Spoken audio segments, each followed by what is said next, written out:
এ যেন আজব কাণ্ড। ভুতুড়ে ভোটার ঘিরে শোরগোলের মাঝে এবার সামনে এলো প্রকৃত ভোটারদের নাম বাদ দেওয়ার অভিযোগ। 22টি সংসদের প্রত্যেকটি বুথে 12 থেকে 15টি নাম বাদ পড়েছে ভোটার তালিকা থেকে। এমনকি মৃত ভোটারদের নামও ভোটার তালিকায় রয়েছে।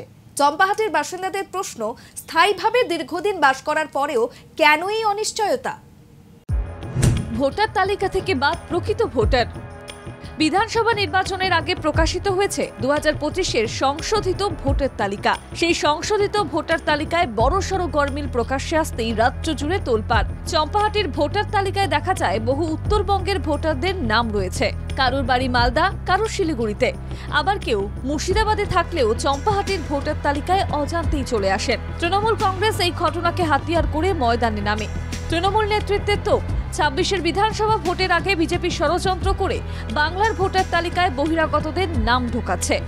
মমতা বন্দ্যোপাধ্যায় অভিযোগ করেছেন, বহিরাগত ভোটারদের নাম সংযোজন করে বাংলার ভোট চিত্র বদলে দেওয়ার রাজনীতি করা হচ্ছে। সেই অভিযোগের পর আবারও বড়সড় ঘটনা সামনে আসছে। দীর্ঘদিনের বৈধ ভোটারদের নাম ভোটার তালিকায় বাদ।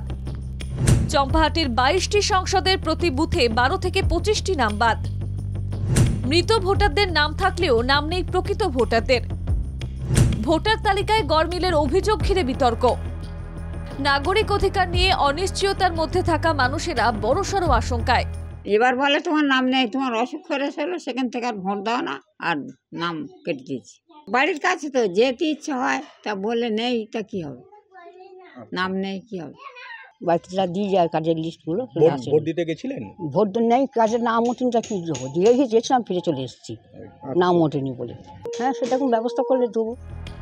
ভোট দেওয়ার সুযোগ করে দিলে ভোট দিতে চান, কিন্তু যে মাটির মায়ায় দেশের জন্য স্বাধীনতা চেয়ে গলা চড়িয়েছিলেন এইসব প্রবীণরা, তারাই এই শেষ বয়সে উদরপিণ্ডি বুদর ঘাড়ে দেখে হতবাক। হতাশায় কেউ গণতন্ত্রের সিঁড়িতে দাঁড়ানোর জন্য নাম তোলার চেষ্টা করছেন, কেউ আবার হতাশায় হাত কুটিয়ে নিচ্ছেন। প্রশ্ন উঠছে, কেন এই গণতন্ত্রের অধিকার নিয়ে গরমিল হচ্ছে? জনপ্রতিনিধিরা অবশ্য জনতার ভোটের অধিকার ফিরিয়ে দিতে আগ্রহী। দেখুন, এ নিয়ে আমাদের মধ্যে পরিকল্পনা রয়েছে যাতে এদের নামগুলো পুনরায় আবার তুলে দেওয়া যায় এবং তারা যাতে সামনে বিধানসভা ভোটে সুস্থভাবে ভোট দিতে পারে, সেই চেষ্টা আমাদের প্রশাসনের তরফ থেকে বা পঞ্চায়েত সমিতির তরফ থেকে করব আমরা। ভুতুড়ে ভোটারের পরে আজব কাণ্ড আবার বারুইপুরের চম্পাহাটিতে। স্থায়ী এবং দীর্ঘদিনের বাসিন্দাদের নাম ভোটার তালিকা থেকে ভ্যানিশ হতে সাধারণ লোকও অথই জলে পড়েছে। জাহেদ মিস্ত্রির রিপোর্ট, বাংলা জাগো।